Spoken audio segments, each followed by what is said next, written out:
Hey, I'm Roberta Blevins, and this is Life After MLM, a podcast where we work to end the stigma of failure in an industry systemically designed for you to fail. Join us as we dive into the real-life stories of survivors, experts, and advocates to debunk the common myths and fallacies of cults, scams, and multi-level marketing. Hey, just popping in really quick to do a little bit of housekeeping before we start the episode. I want to let you know that the chat you're about to listen to that I had with Doug Brooks was recorded back in September before I upgraded my mic. And so the sound is not as good as it has been, and I apologize for that. But the talk is great. And so, give and take. Secondly, I want to let you know that we've started our YouTube show. Yay! It is called Life After MLM, the show. Thank you so much to everybody that was there on our live pilot episode. We will be streaming every Friday morning at 9 Pacific Standard Time for about an hour, hour and a half. We're just going to sort of let it go and let it see where it takes us. But we're going to have experts, advocates, activists, victims, survivors, the whole shebang, right? It's basically if this podcast was live and had more than one guest. I can't always promise a focus, but we're going to try to have a topic focus every week and have experts for that focus so that we can discuss just deeper issues that are in multi-level marketing. I just want to create a really nice, open, and safe space for us to have these discussions and keep it educational. So it's been really fun so far.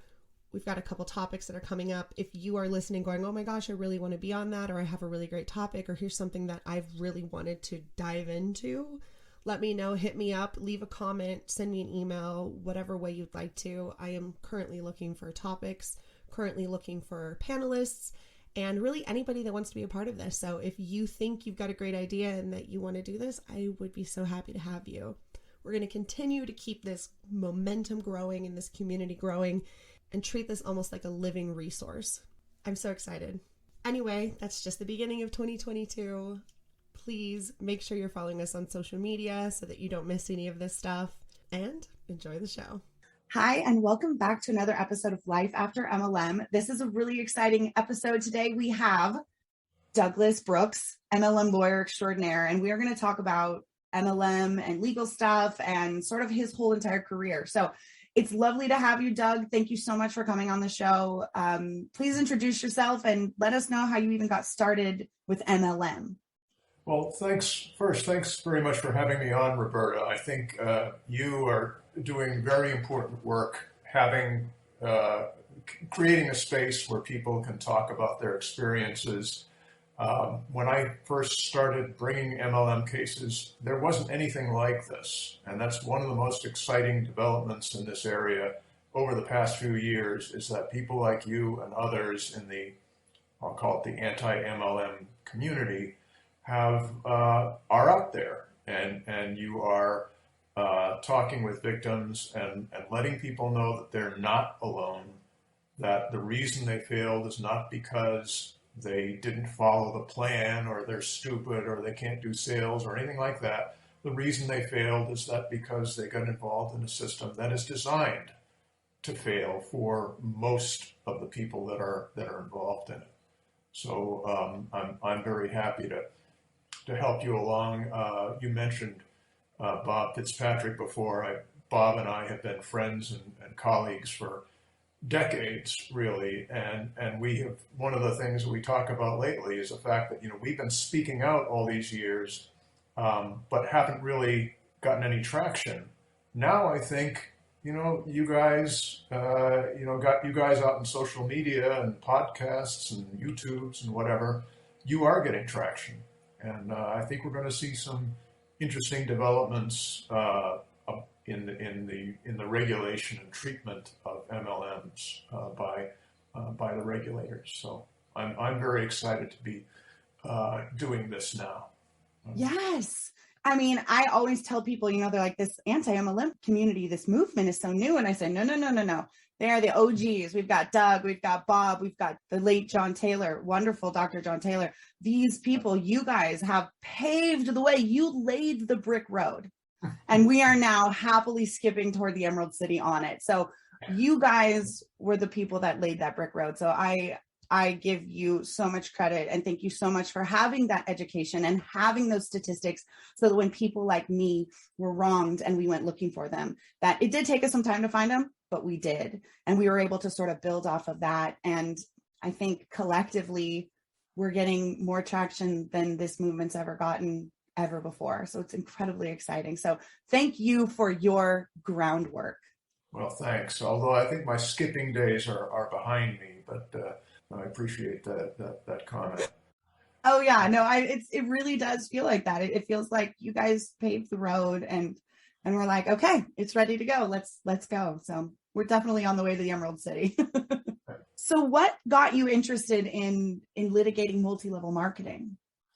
Well, back in the 80s and early 90s, I was in a firm that specialized in representing franchisees. We represented franchisees all over the country, and I learned a great deal about how franchising works. And we also represented distributors in traditional types of distribution arrangements. So the whole area of distribution, where you have these relationships of wholesaler and retailer, or wholesaler and distributor, or all those relationships. They cooperate most of the time, but they're fraught with difficulties, and sometimes there's litigation, and sometimes there are problems, and you try to work them out, and if you can't work them out, then you have to go to court. So I did those types of cases for a number of years, and then one of my partners, one of my colleagues in that firm decided, we decided to leave and open our own firm, and we shared office space with a firm that did class action work. And we ended up, because we had no money to pay rent, we were sort of trading our time for space. And we started working on some of their cases. This is a firm that did a lot of securities fraud class actions and consumer protection class actions. And they had filed a number of cases involving multi-level marketing companies. And we said, well, hey, we've been in the distribution area. We can handle these cases. This should be, we could just, fall off the truck and do these. Well, and so we took them on, but we realized fairly early on that this is a very different animal. This is not like any other kind of distribution. In fact, I think at this point we're questioning whether it really is a form of product distribution at all. It really seems to be a scam dressed up as a product distribution system. But by that point, I was hooked, and I started doing more and more class action work. And we did many other types of cases involving class actions. We did securities fraud, and we did antitrust and product defects.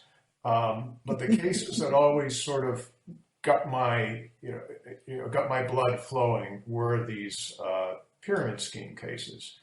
They're very difficult cases from the lawyer's point of view. They're not attractive economically, but there's something about the whole setup and the whole system that has really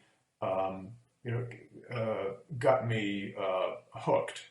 And at this point, I'm not actively doing class action work, but I am active in trying to advocate for better regulation, better disclosure, better transparency in the whole MLM area.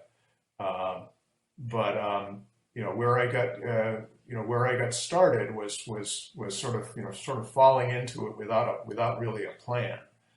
We actually, one of our earliest cases, it was the Webster versus Omnitrition case, from which we got a great decision from the Ninth Circuit. But that case started, for us at any rate, one of our former franchise clients that we had gotten a good result. Actually, there were a group of clients in this particular franchise. After we got him out of that franchise deal, he got involved in Omnitrition, And he came to us and said, hey, I lost, some money in this, can you do anything about it? And that case, there were a number of other cases that were filed around the country that ultimately got consolidated, and that ended up to be one of the leading cases at the time on what constitutes a pyramid scheme and what laws are available to distributors who've been victimized by one of these things. Yeah. And one of the quotes like that you said, and I'm sort of paraphrasing because I just quickly jotted down some notes, but in the Omnitrition International, you said an MLM could not avoid being characterized as a pyramid scheme because of the rules against front loading and requiring sales. So just because there's rules that say you shouldn't do that doesn't mean it's not still a pyramid scheme. They have to be enforced, and they have to be effective. And that goes back, I mean, the law regarding these entities, this multi-level marketing industry, go back to the 1970s. There's no federal statute that defines what a pyramid scheme is, or even that governs multi-level marketing. There are some state laws and unfortunately, the Direct Selling Association has been working very hard to get those laws changed so that they allow the industry to continue the way it has been. But at the federal level, there's no law that specifically addresses it. There is the Federal Trade Commission Act, which is enforced by the Federal Trade Commission, in general terms, prohibits unfair or deceptive acts or practices in trade or commerce. And early on, back in the 70s, the FTC decided that pyramid schemes would be considered an unfair, deceptive practice. But they never came up with a rule or a regulation that defines what a pyramid scheme is. They developed the definition through a series of cases. And unfortunately, each time they bring a case, they have to sort of establish that definition. But back in the 1970s, there were, of the cases that they brought, there are two cases that sort of set the stage for everything that happened later. The first case was the Coscott interplanetary case, which Coscott, K-O-S-C-O-T, was a cosmetics MLM, and it was developed by one of the more colorful characters in the area, a guy named Glenn Turner, and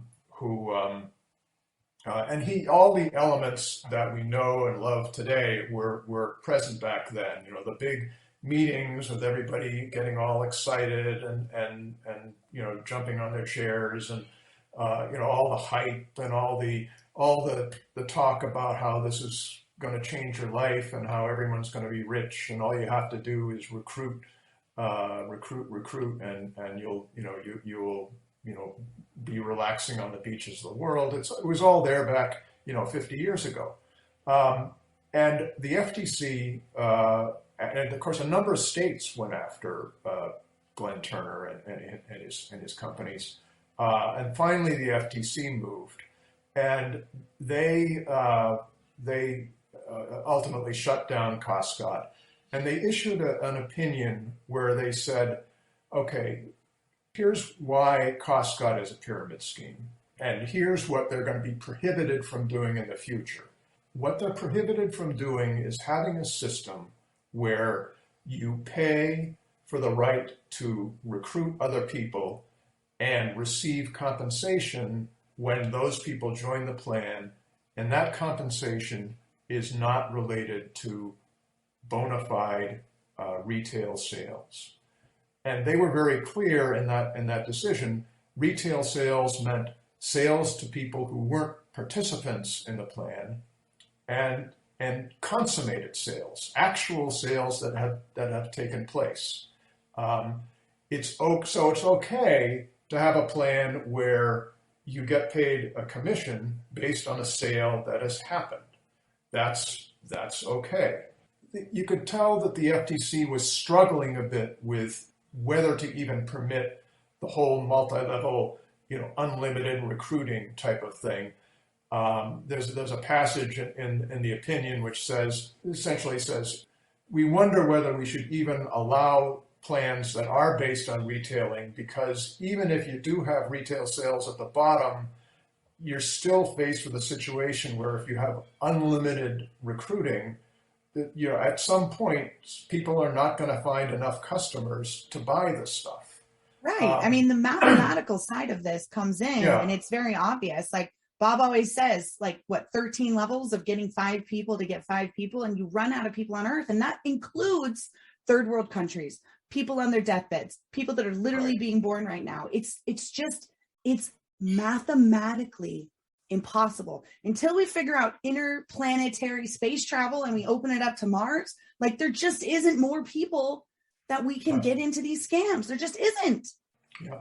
And what happens is, tragically what happens is the companies don't collapse because people keep on dropping out. And that's the system. The system is built on failure. It's not like, failure is a byproduct. Failure is the product. A few people rise, but most people drop out. And the key is, from the MLM's point of view, is keep those people in as long as possible. Suck all you can out of their wallets and their credit cards, bleed them dry, and then let them drop out. And then the commissions that would have been paid to them go up the chain. That's a feature called breakage. The high-level people that move from plan to plan, one of the things they look at is where does the breakage go? Who gets those commissions that people don't qualify for? I also want to talk to you about, because you mentioned it and I wrote it down in my notes, that you used to do the franchise stuff. And I hear so many times when people are trying to defend themselves, especially when I'm presenting facts, that these people come to me and they say, well, this just sounds like a franchise, or they're just my distributor, or I'm just buying product and then selling it. But you and I both know that that's not true. Is there a way that we can break that down in the simplest terms so that everybody else also can understand that? Well, let me look at this. One of the types of cases that I handled when I was doing franchise work we call them cannibalization cases. Those are cases where the franchisor builds a store that's too close to an existing store, and they cause an impact on that existing store. Franchisees and franchisors, they agree on a lot of things. And you wouldn't buy the franchise if you didn't like the burger, type of thing. But if you're a Burger King franchisee, you can compete with McDonald's. If a McDonald's opens across the street, they can say, well, we have a special sauce, and you can say, but we're flame broiled. Flame broiled is better. But what you can't do is you can't compete with another Burger King across the street, because you're selling the same stuff at the same price to the same people. The only way you can compete is by lowering your prices, and you will eventually go out of business. So you need to not have a Burger King across the street. You can deal with an Arby's or a McDonald's or a Wendy's, but you need to have a little bit of protected territory. Now, Burger King doesn't give territories. They don't give protected territories, but they do study the market before they build a new store. And if a new store is going to cause too much of an impact on an existing store, they won't build it, usually. And now it's the usually part that leads to litigation, because sometimes there are disagreements on the franchisor said, well, we did a study and you're going to be fine and don't worry about it. And the franchisee says, well, you built the store and you're killing me. What are you going to do about it?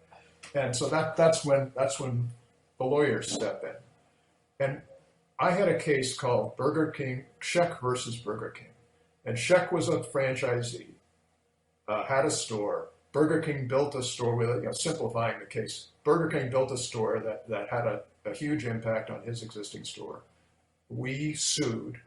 One of the bases that we sued on was that Burger King breached the implied covenant of good faith and fair dealing. Even though there's no explicit territory, they had a duty to basically not to destroy this guy's business. Burger King, and we got the judge to agree with us. The judge said, just because you don't have a protected territory, that doesn't give Burger King the right to build wherever they want to if it's going to screw you. That case, it's a very controversial case in the franchise world. There's a lot of the franchisor lawyers like to attack it, but as far as I know, it's still good law, and that goes back about 30 years.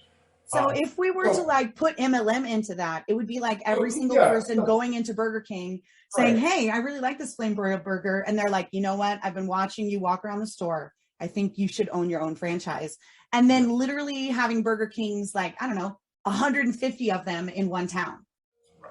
That's the thing. Franchisees want to have exclusive markets. Franchisors want to increase sales.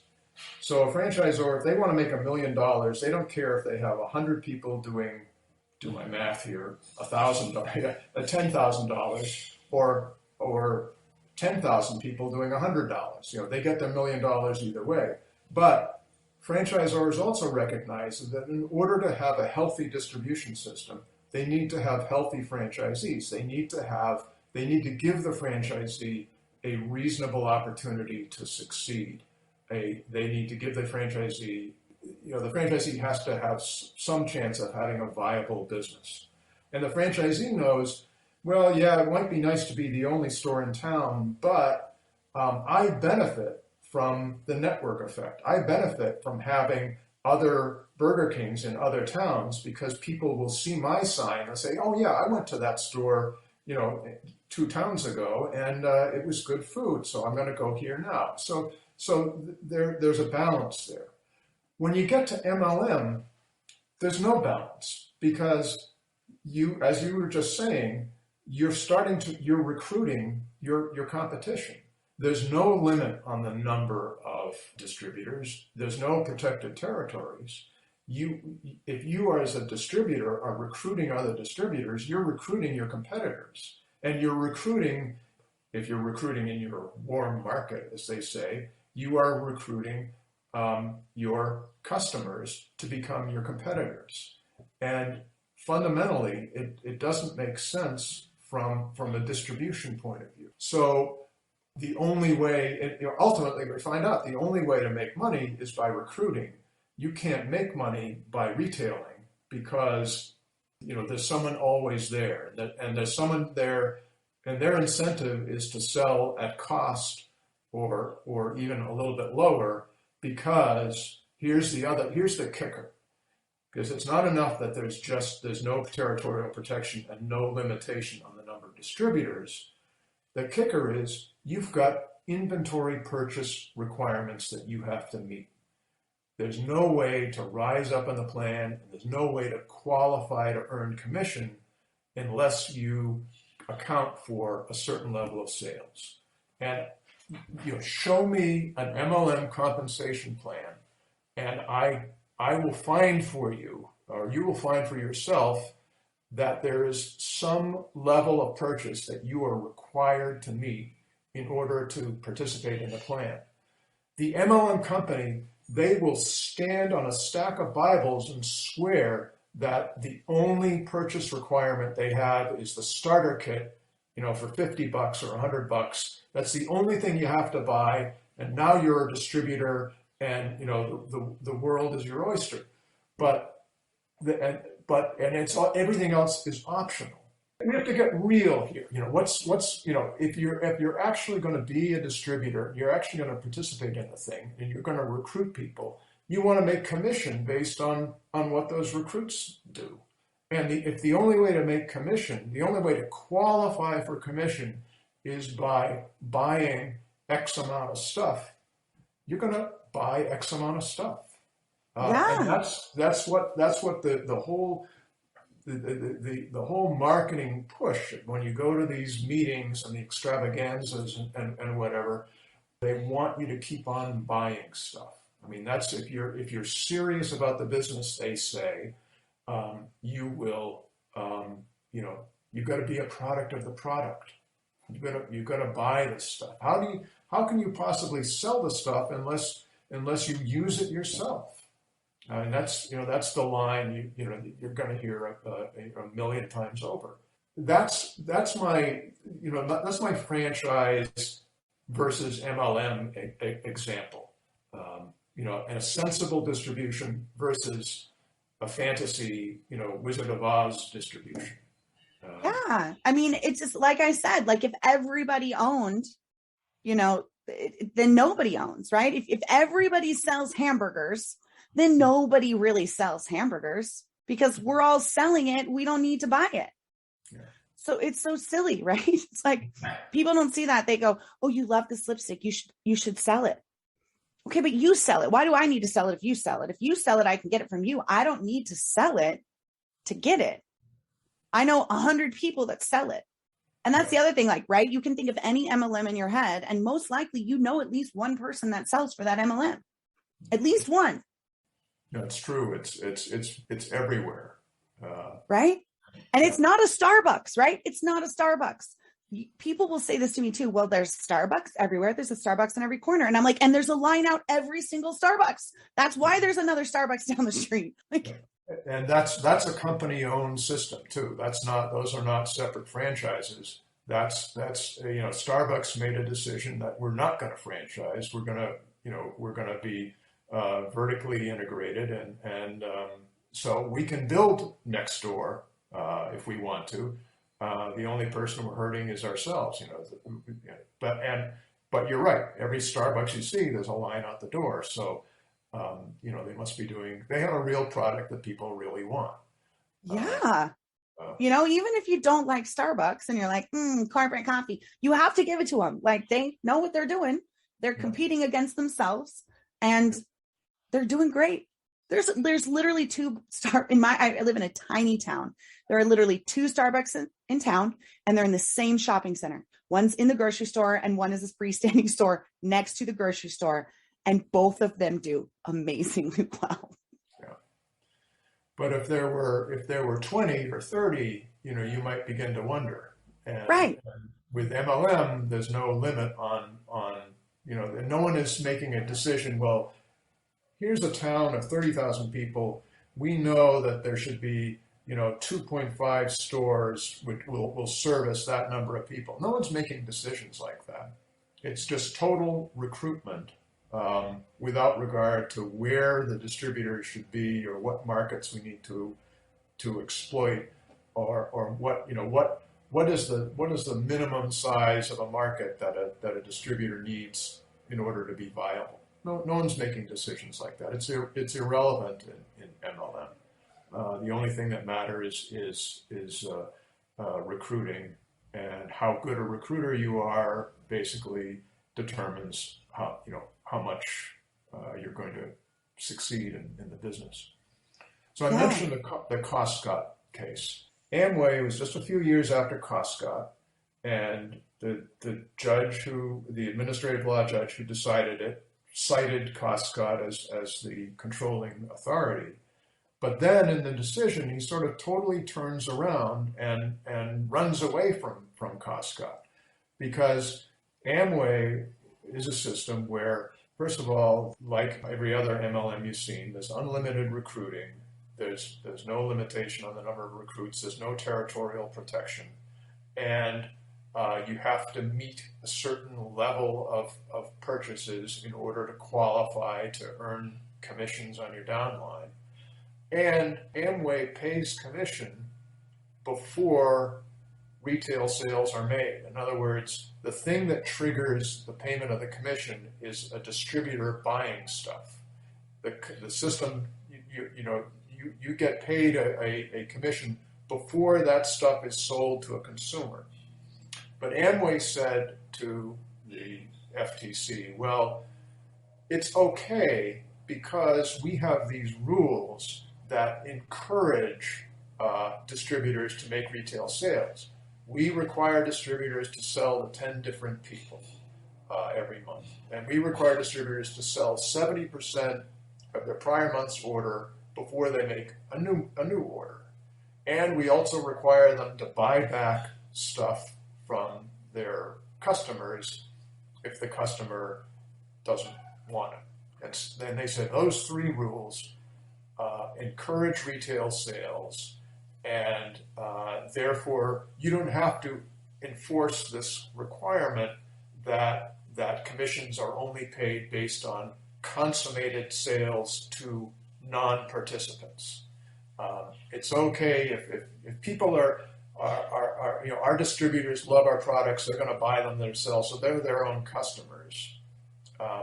So we have this situation where, and then the FTC endorses that. They say, okay, Amway, you're not a pyramid scheme because you have these rules, and we believe you. Well, that's what I was about to ask you. So did they have to prove that they were actually enforcing these rules, or did they just have to say, we have them in place? In the Amway decision, when you read that part where they talk about these rules, the footnote refers to the testimony of DeVos, I think it's Richard DeVos, and another Amway executive. I'm not sure. I'd have to look back at the decision, but in essence, the FTC agreed. They bought the testimony of Amway executives who said, "Oh yes, we enforce these rules, and they effectively ensure retail sales." There's no reference to any actual effort to go out and see, well, where are these products being retailed? Who are the customers? But there was a finding that the rules were enforced and effective. So later on in my Omnitrition case, the Ninth Circuit picked up on that because Omnitrition said, hey, we've got the Amway rules, therefore we're not a pyramid scheme. And the Ninth Circuit Court of Appeals said, yeah, we read Amway too, and in Amway there was a factual finding that those rules, not only were they in the contract, but they were actually enforced and they were effective. And therefore, that the Omnitrition decision was on a motion for summary judgment, so there had not been a trial. The judge dismissed the case without a trial because Omnitrition had these Amway rules. We appealed, and the Ninth Circuit reversed in our favor and said, no, Omnitrition is going to have to prove that these rules are actually effective in ensuring retail sales. So from that Amway decision was 1979. So as of 1979, we've got two sort of regulatory models. We've got the Coscott approach, which says you have to have, consummated retail sales to non-participants in order to be not be a pyramid scheme. And then you have Amway, which says, well, you just have to have these rules in place, and then you can do whatever you want. And so a company has an MLM company, they can follow the Coscott approach or they can follow the Amway approach. And of course, everyone follows the Amway approach. That was basically the state of the law until just a few years ago when the FTC prosecuted Herbalife. And in that Herbalife settlement and in some public statements that they've issued since then, they have said, guys, the Amway rules never were, a panacea. They never were a guarantee that you weren't going to be considered to be a pyramid scheme. You have to have real retail sales, and you have to document them, and you can't just rely on distributors certifying that they've sold X amount of stuff. You actually have to be out there in the field making sure that the stuff is really retailed. So right now, the past few years, the industry has been in a tizzy because, for decades, they took the position that all you had to do was have these Amway rules or some version something like the Amway rules in your policies and procedures, and you're going to be fine. That was, lawyers sometimes call that a safe harbor. If you have, you have a certain provision that meets a set of requirements, and that protects you from being considered to be, well, in this case, a pyramid scheme. But that concept, yeah. So now the Amway rules are no longer a safe harbor. The Herbalife settlement imposed real, rigorous requirements as to documenting retail sales on MLM companies. Yeah, absolutely. So another thing, because we're talking about Amway, that I like to bring up, and if people haven't read Ponziomics by Bob Fitzpatrick, again, I'm going to plug that book and say that you should, but Bob talks about this. He talks about Nutrilite, and Nutrilite was like, one of the first OG MLMs, and they were selling these little like alfalfa pellet vitamins they were making in their garage. And, the guys from Amway, they joined Nutrilite. They were great salesmen. They had a huge downline. They decided we can do this better. And they left and they founded Amway. And they basically just made Nutrilite, like baby Nutrilite. And they called it Amway, And then Nutrilite went down for being a pyramid scheme. And Amway continued to use Nutrilite's business model and rules, even though they went down for being a pyramid scheme. And then in a fun twist that I love, they absorbed Nutrilite and added Nutrilite into their company and continued to operate as this Nutrilite pyramid adjacent company. And then, in 75, there was the case. And then 79, it was like we just talked about. And so everybody now says, oh, well, Amway got through it and we're just like Amway. But like I just said, literally they absorbed a pyramid scheme and operate their business the same way. And somehow had this judge that looked at the case and said, this looks fine. The dude that owns it says he's doing this, so I'm just going to trust him. Even though he's holding a smoking gun, it's totally fine. It's probably someone else's gun. He's just holding it for him. So I'm going to go ahead and say that we're A-okay, and this is not a pyramid scheme. And you can go ahead and create hundreds and hundreds and hundreds and hundreds for the next 50 years, and everybody will be so hunky-dory, and it's going to be great.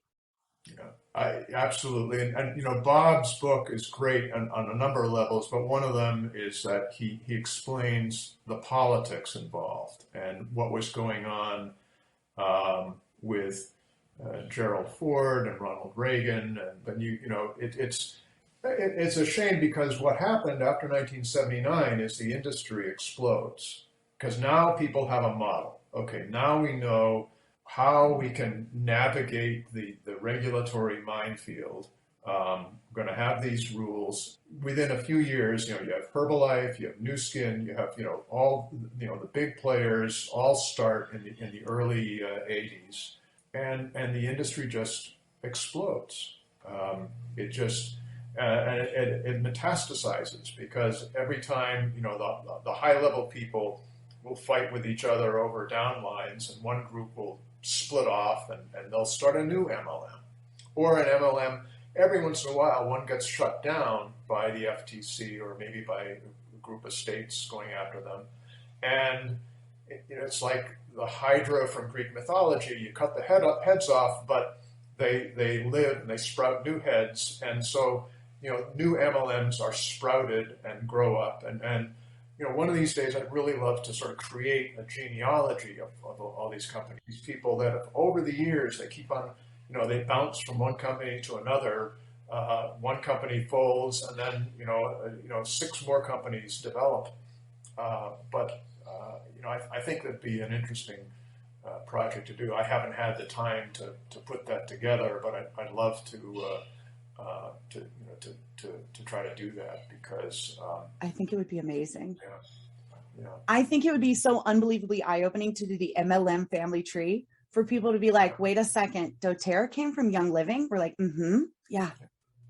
Well, the guys who from Omnitrition, they came from Herbalife, and so there are all sorts of twisted. One of the early MLMs that I sued, you had mentioned Arbitration Classes before, was a company called Consumer Byline, Well, the leader of Consumer Buyline was this guy named Keith Raniere.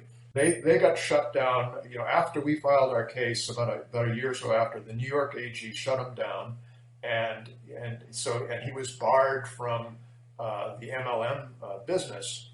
But he resurfaces a few years later, with a group called Nexium. And Nexium, I think if you've been following the story at all, turned into this bizarre MLM-based cult with low levels and recruiting, but the product was enlightenment and like enlightenment, really, personal growth, just hearing his name, it's just probably the most vile creature. I'm not even gonna call him a human, most vile creature to climb out of the cracks of MLM, like just disgusting creature. But it's an interesting thing, and Bob has written about this as well, is that really from very early on, there was this relationship between MLM and the whole personal growth movement. I mentioned Glenn Turner earlier. Glenn Turner, not only did he have Costco Interplanetary, the cosmetics MLM, he also had a personal growth business called Dare to Be Great, which was also an MLM-based program, which also attracted a great deal of litigation. But Dare to Be Great was, I would say, a precursor to Nexium. It was, personal growth, how to be a better person, not just how to be a better salesperson, but how to be a better person, how to be successful. And the way to be successful, of course, is recruiting all your friends and making commissions based on the course fees that they pay. There was another spiritual wellness MLM that popped up a few years ago.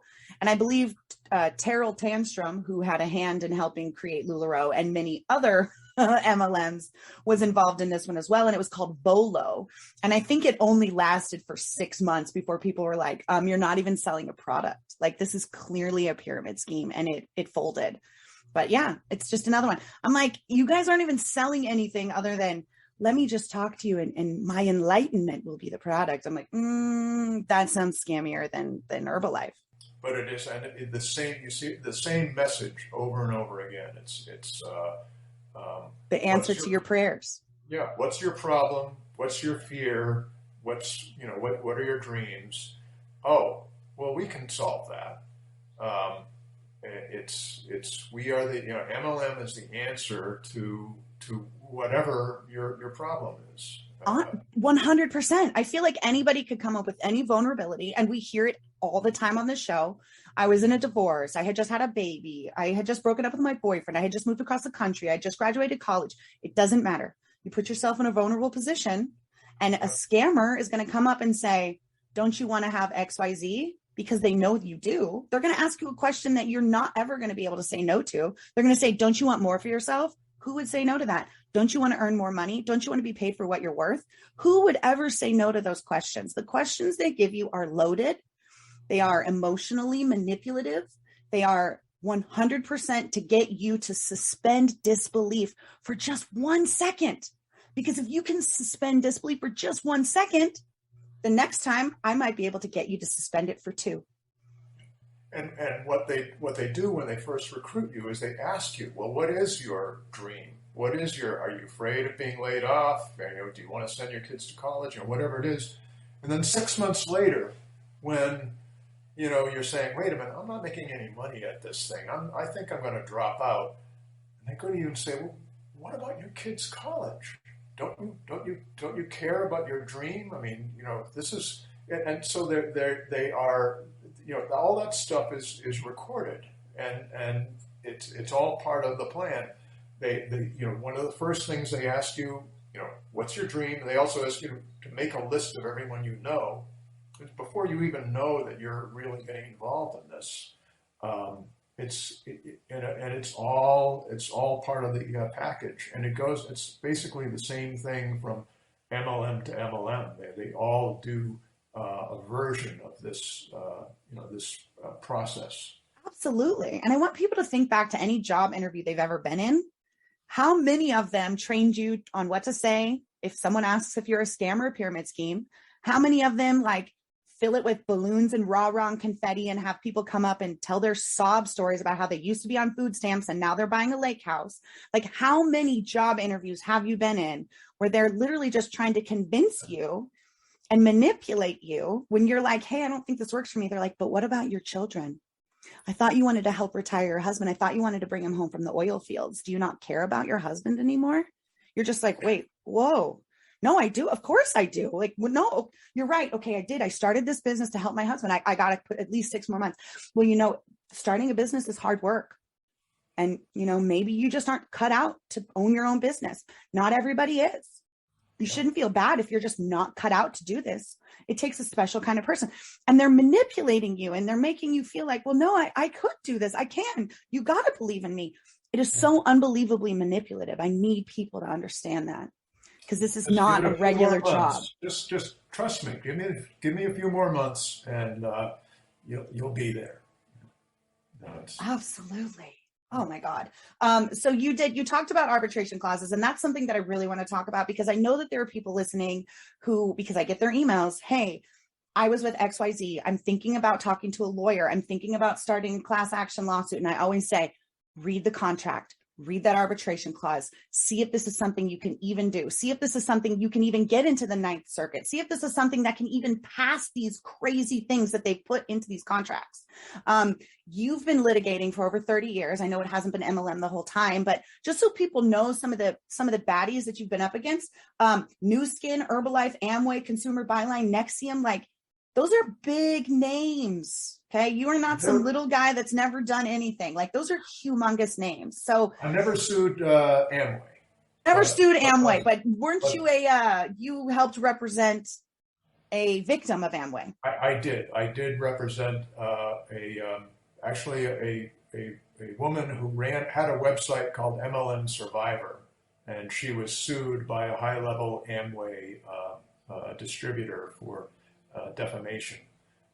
So that kind of stuff happens. So let's talk about that because, I'm always very careful when I speak about my experiences to always talk about my experiences. I tell my guests, please speak on your experiences, things that you know can be corroborated. Don't accuse people of anything that they haven't done or that you assume they've done that you can't prove. It's always very important to protect yourself and to tell your own truth, which is something that I always do. Use the word alleged when I say just don't even try to accuse anybody of anything that you can't prove because they'll come after you, and I've seen it happen.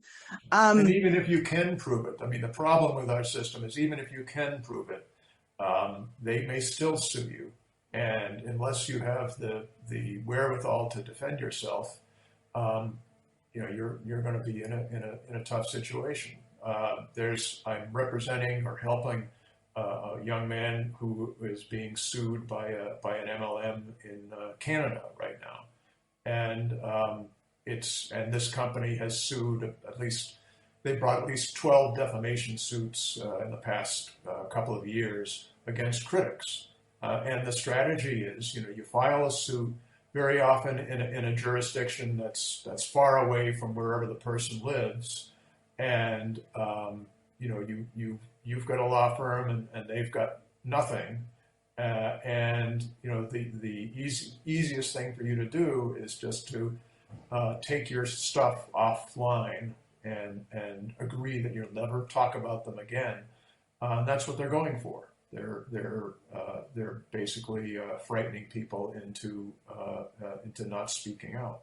So that is one of the things, and that as this anti MLM movement grows, I think we're going to see more and more efforts to stifle people.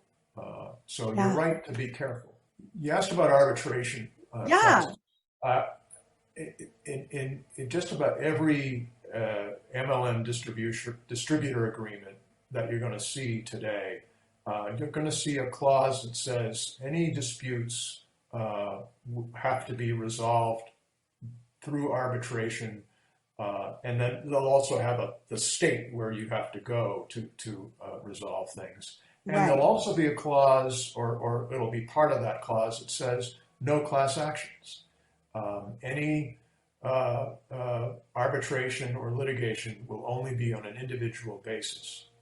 And that is at least as problematic as the arbitration clause, but those clauses, that's a double whammy. You're taking away the person's right to sue, and you're taking away the right to band together with other people, which is, as a practical matter, is very important, because if you're involved in an MLM and you lose money, you may have lost thousands, you may have lost tens of thousands of dollars. There are people who have even lost into six figures, but not everybody has that kind of money to lose. But in order to pay a lawyer, litigation is very expensive. Most people cannot afford to pay legal fees on an hourly basis. So they need to find a lawyer who will take a case on a contingency fee basis. But a lawyer who looks at a case and say it's a $10,000 loss, they're going to say, I'm sorry, you may have the best case in the world, but if the best I can do is recover a $3,000 legal fee from a $10,000 claim, I can't take the case, because I'm going to spend 4 hours of time just to do my initial research. And so it's the only way a multi-level marketing case can be brought by a civil plaintiff is as a class action, where instead of having one person who's lost 10,000, you have 100,000 people. And there, then the lawyer can say, well, it's going to be a tough case, and the chance I'm going to get through the whole thing are whatever they are, but at least there's a possibility that I will recover a decent fee at the end of it.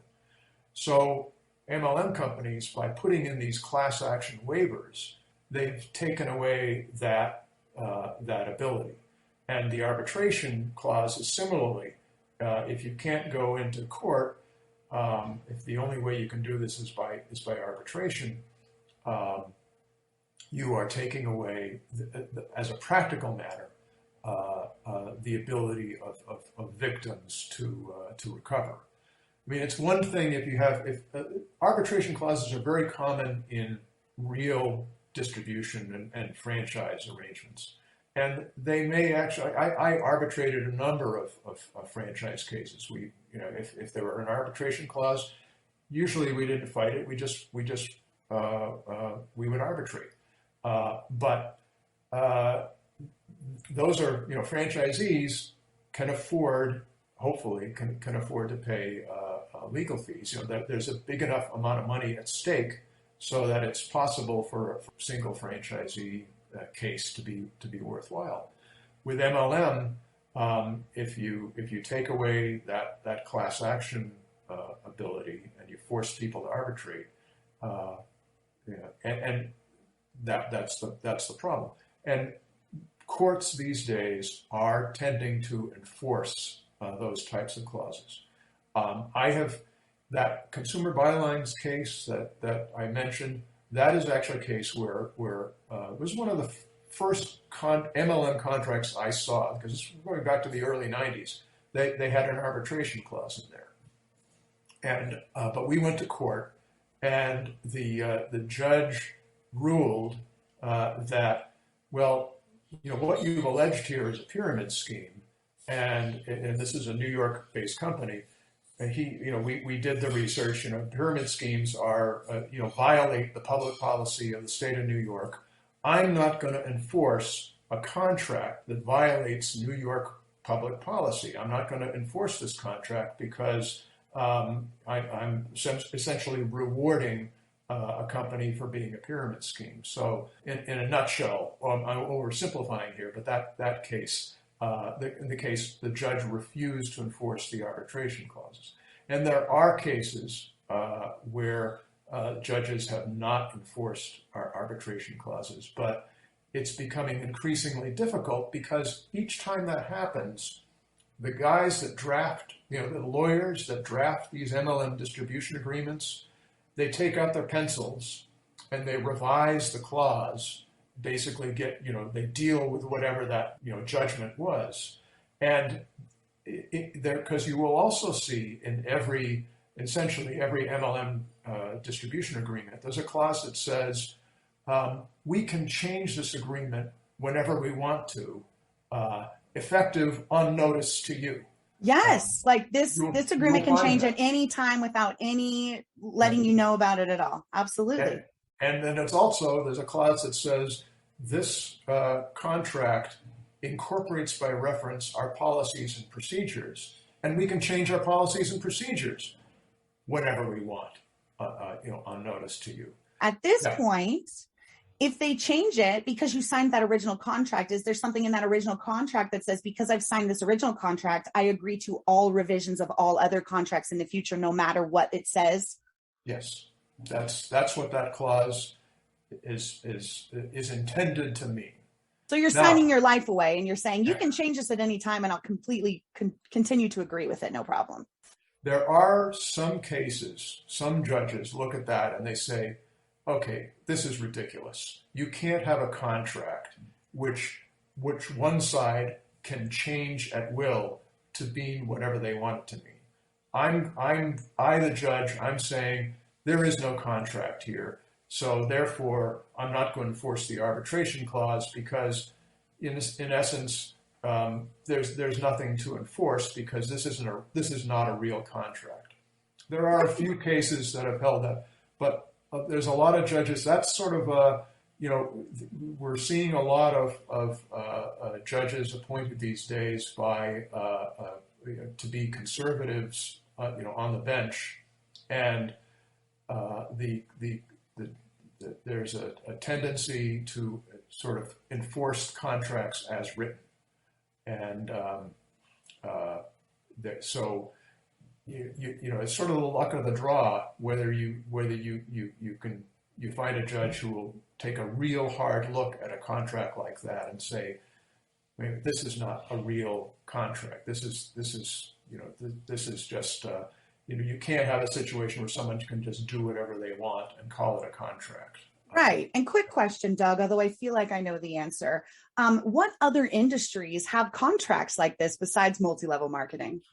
There's a lot of consumer agreements where you will see clauses like this. There are, your agreement with your credit card company or your telephone company or your cell phone company or your cable company. So service contracts. Yeah.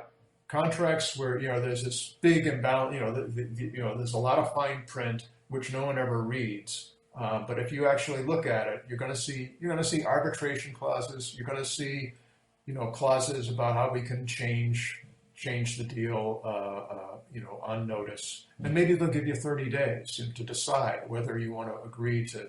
And it's, maybe it's some complicated privacy provision or something like that. But that's where you see it. You don't usually see them in sophisticated commercial agreements because the parties are represented by lawyers and they're going to say, no, we're not going to agree to allow you to change at will the terms of the deal. We may agree to an arbitration clause, but we're not going to say the deal is whatever you want it to be, whenever you want it to be it. So in terms of like any other jobs, literally no other industry, the only way you're going to see these really like red tape, deep, you should have read the fine print contracts are going to be in these really, these services, right? These cable, phone, these sort of things where you're locking yourself into something for an extended amount of time. That's true. And then I have another question, and this is a LuLaRoe question just because this is what I know, but I know that LuLaRoe's arbitration clause requires you going to Wyoming for arbitration. So what would be the benefit of, as a company that's based in California, forcing arbitration to Wyoming? Well, it's, that is called a choice of venue clause. and they're very common in sophisticated commercial agreements. But again, when you're talking about consumers, you're talking about MLM distributors, it is so unreasonable to expect someone in, Massachusetts or Florida or California to bring a lawsuit in Wyoming in order to enforce their rights. I mean, it's just not going to happen. Why would LuLaRoe do it? I don't know enough about LuLaRoe. Maybe do they have a law firm that they really like there, or do they just want to make it really, really difficult to sue them? I mean, we could hypothesize. Yes, and assume the worst. But, yeah, I learned that from Game of Thrones, right? Like when someone wants to do something, when someone wants anything from you, the game you play is, what is the worst reason that they would want this favor or want me to do this thing? Peter Baelish taught me that. So yeah, that's very interesting. So the other question that I have is for people that are listening that maybe are listening through this and going, yeah, I still want to do a class action. I still want to go after the company that I've been with. The question I have for you is, do I have a case? And if I have a case, what are my next steps? Yeah, so this is I want to give you a multi-part answer.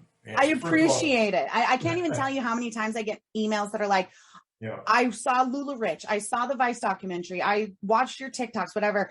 Oh my God, I'm in a cult. Oh my God, an MLM. I looked at my money. I'm in the red. What do I do next? I want to sue them. I don't know. And I'm just like, ooh, okay, here we go. I gotta go above my pay grade on this answer. Well, number one, I don't want people to call me. I mean, I'm happy to talk with folks, but I don't do class action work anymore. It's just, I'm a sole practitioner. This is my office. This is my staff. So same.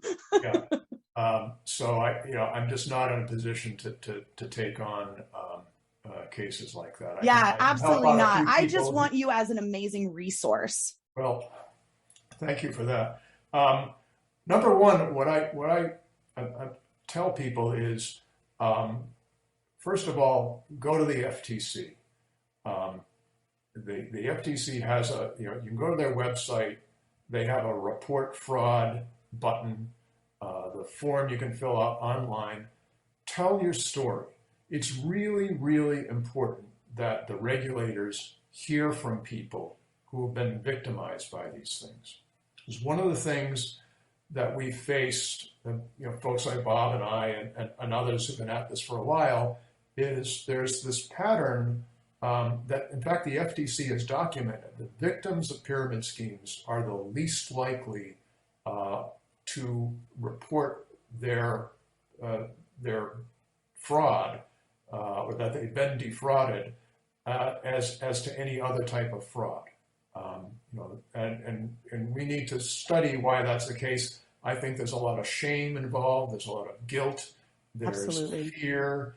There are all sorts of reasons why people don't do that. But the regulators need to hear from victims. So go to the FTC. Go also to your state attorney general. Every state has an official that is supposed to be dealing with consumer protection. It shouldn't be too difficult to find out who that official is, and generally they're going to have a website where you can click on a button, fill out a form online. So if you write something that you're going to send to the FTC, make sure you copy it and then go to your state attorney general and file the same thing. Tell the whole story. What happened to you, how much money you lost, what went on. If you have documents, sometimes you can attach those documents to the thing. The regulators need to hear about this, and they can and they should act to protect people and shut these companies down, and hopefully. Of course, the problem with the regulators doing that is that most of the damage has already been done. by allowing these companies to operate. Usually, when the FTC goes after a pyramid scheme, they're almost always successful. In fact, I don't think they've always prevailed one way or the other. But in terms of recovering money for victims, it's usually pennies on the dollar because the money's gone. So number one, go to the regulators. Yeah, and I have all of those links in at the very bottom of the show notes. There's always like a how can you help, and there's always there's a link to how to find your AG. There's a link to the report fraud, and there's a link to all of that stuff. Even truth in advertising, send it there too. Send it to these consumer reporters as well, and get it out there. Literally, like Doug said, copy and paste, send it everywhere. And how often should they do that, Doug? Should they only do it once, or should they kind of every couple of months redo it? Well, I don't advocate sort of flooding. That's one thing that the industry did when they were fighting the business opportunity rule. They got like 12,000 or 15,000 people to submit sort of cookie cutter comments, opposing what the business opportunity rule when it was at first proposed would have covered multi-level marketing companies, and the industry mounted this lobbying campaign, and they got exempted from the rule. So every other type of business opportunity has to provide pre-sale disclosures to prospective distributors, except for MLM, and that's the power of lobbying. And one of the things they did is they flooded the FTC with these sort of cookie cutter comments. I don't advocate doing that, but I do advocate following up. Every few months, say, hey, I submitted this complaint. Are you guys doing anything? And of course, they can't tell you. If they're investigating, they're not going to tell you. But just keep giving that squeaky wheel some grease every couple months. It has to be, and volume matters. If 1,000 people complain, it's better than if 3 people complain. But they should all be real complaints, and they should all be individual. This is what happened to me. Don't copy someone else's complaint and submit it. Write your own. It doesn't have to be perfect English. It doesn't have to be worded the way a lawyer would word it.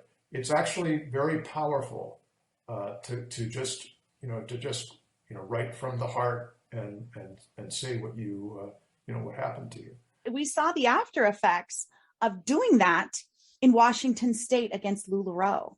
That's how we got that movement there. So there is so much power in the public voice coming together and making these reports and letting the states and the FTC know, because they don't know, they can't read our minds. They don't know that we're having these horrible problems unless we tell them. It's absolutely right, and I'm glad to hear that you're all over that. But in terms of your own claim and bringing a class action, there are some firms that do this, and I suppose I should give this some more thought in terms of because I'm not sure that I know when I was doing this. It was always a bone of contention between me and my partners as to whether we should be doing these cases at all, because there were many more profitable cases that we were handling, and these MLM cases are very difficult. So it's not like there are certain types of cases that the plaintiffs' class action firms fight over. There are fights over who controls the case, because so many people, you might have 30 or 40 or 50 lawsuits involving one issue, and the lawyers will fight amongst themselves as to who controls the case. This usually doesn't happen with the MLM cases. They're not, they're just not that attractive from the lawyer's point of view. But as I say, there are some lawyers who are bringing these cases. Some very good lawyers that I know, and I certainly should talk with them before I sick a lot of people on.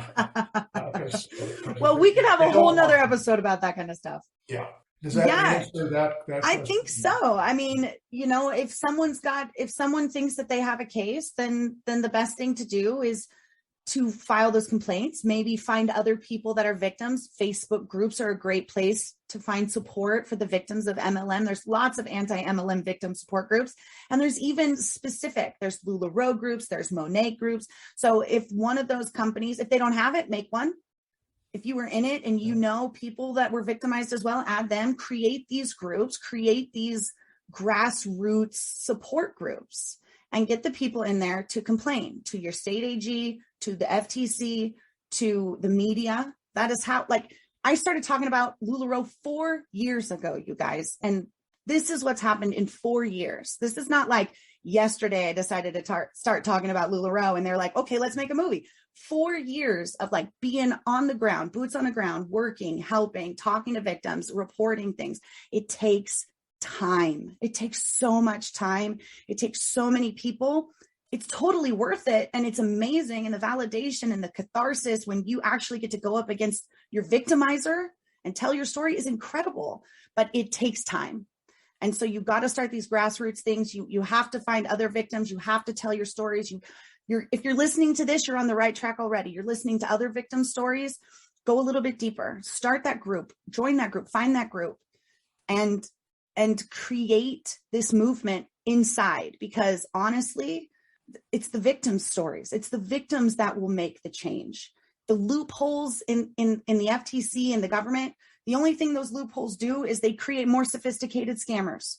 So it's the public push. It's the social justice movement of, hey, there's a problem and no one's listening. So we're going to make so much noise that they can't not listen anymore.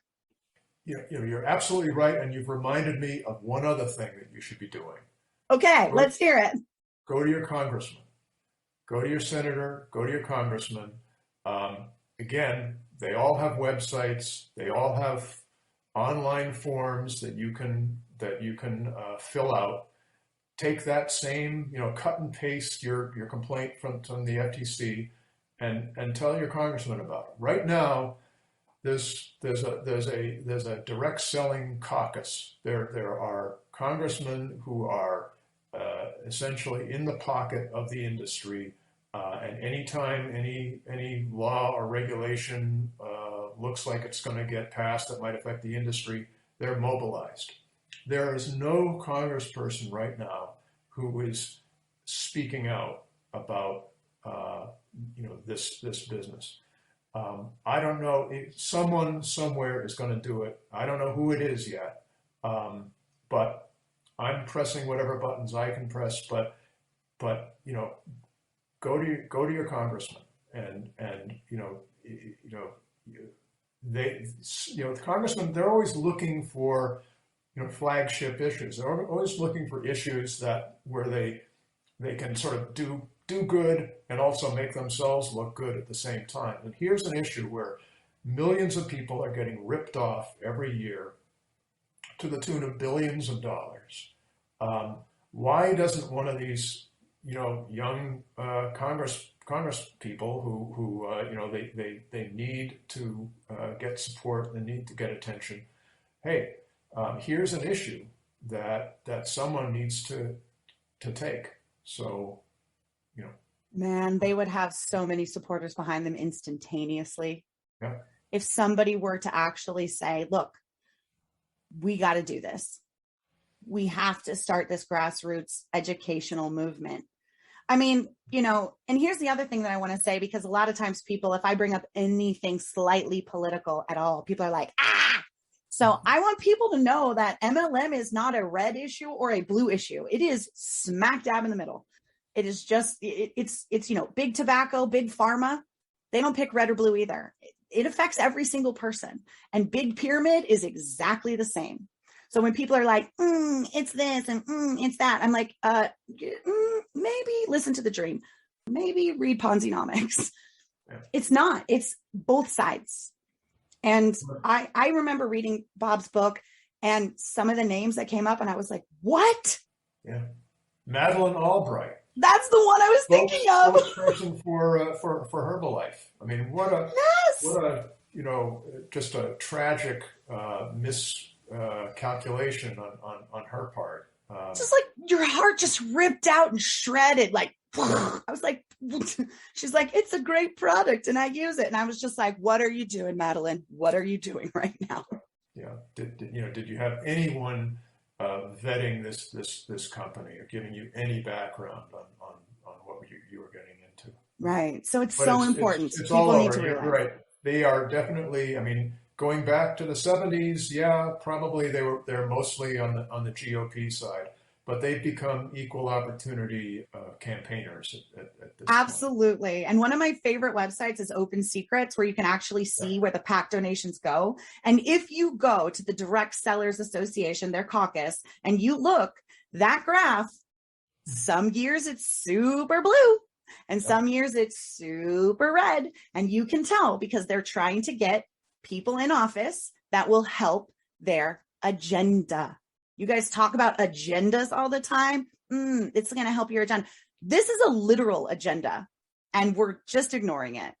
So MLM is political, but it's not red or blue. It's just sort of, we should actually know what's going on so that we can combat this and fight it properly, like you're doing. Well, thank you so much. Thank you for having me. I think you're doing great work, and I look forward to. I've got to view more of your podcasts, but and the whole LuLaRoe thing has been very impressive. So thank you. We're working really hard. There's so many of us behind the scenes getting this done, and it's been incredible. I don't know if you saw the documentary or not, but it's a fun ride. Yeah, I haven't had a chance yet, but I've heard wonderful things about it, and of course I'm very close with Bob, so I will definitely. I've been resisting, enriching Jeff Bezos and Amazon, but this will be a reason for me to sign up. So. Yeah, it is. It's great, and it's the thing that I like the most that I knew would happen. It's creating so many new conversations, and they're the conversations that we should have been having for a long time, and they're starting to happen now. And I'm just really excited that they're happening at all. So thank you so much, Doug, for coming on and enlightening people and maybe giving them a couple jumping off points if they want to fight these MLMs on the backside. I really appreciate all of your insight. And like I said, you paving the way so that we can do this stuff now. Everything that you guys have done, the lawsuits, the cases you've fought, the rules you've helped establish, you guys are the OGs. Thank you so much for laying down that brick road, because without you, we wouldn't be nearly as close to the Emerald City as we are now. Well, thanks for that thought. And thank you for what you are doing. Thank you. Thank you so much for listening to Life After MLM. Don't forget to like, subscribe, and share. And follow us on social media at Life After MLM Podcast and my advocacy at The Real Roberta Blevins. You can find all of the links to the social accounts in our show notes.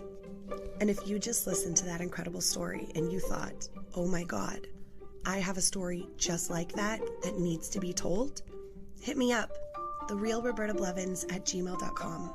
I would love to have you on the show to share your story and start your journey in life after MLM. See you next time, Huns.